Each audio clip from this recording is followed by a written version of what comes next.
Yasuo, the Unforgiven, revealed. Yasuo dashes to solemn victory, harnessing the raw power of the wind to elevate his unmatched elemental swordsmanship. A former member of an Ionian martial school and the only student to have mastered a legendary wind technique, Yasuo now lives a tempestuous life, drifting through Runeterra as he hunts the true killer of the Ionian elder he was sworn to protect. The story of a sword is inked in blood. Yasuo is a man of resolve, an agile swordsman who wields the wind itself to cut down his foes. This once proud warrior has been disgraced by a false accusation and forced into a desperate fight for survival.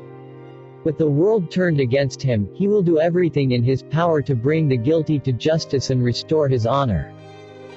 Formerly a brilliant pupil at a renowned Ionian sword school, Yasuo was the only student in a generation to master the legendary wind technique. Many believed he was destined to become a great hero. However, his fate was changed forever when Noxus invaded. Yasuo was charged with guarding an Ionian elder, but foolishly believing his blade alone could make the difference, he left his post to join the fray. By the time he returned, the elder had been slain. Disgraced, Yasuo willingly turned himself in, prepared to pay for his failure with his life. He was shocked, however, to find himself accused not just of dereliction, but of the murder itself.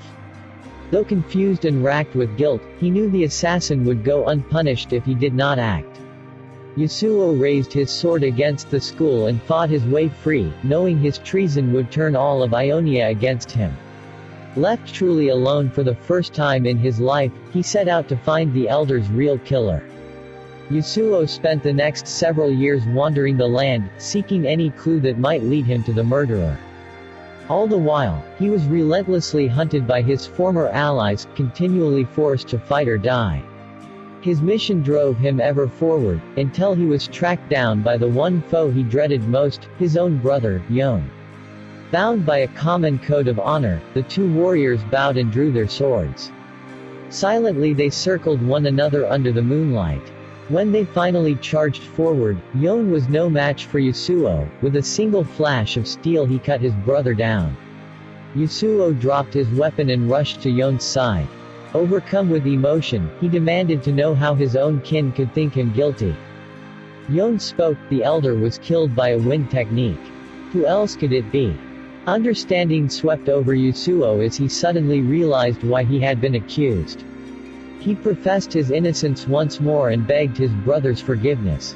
Tears streamed down Yasuo's face as his brother passed in his arms. Yasuo buried Yone under the rising sun, but could take no time to mourn. Others would be after him before long. His brother's revelation had given Yasuo newfound purpose. He now had the clue that would lead to the true killer. Swearing an oath, he gathered his belongings and, with one last look at Yone's grave, set out with the wind at his back.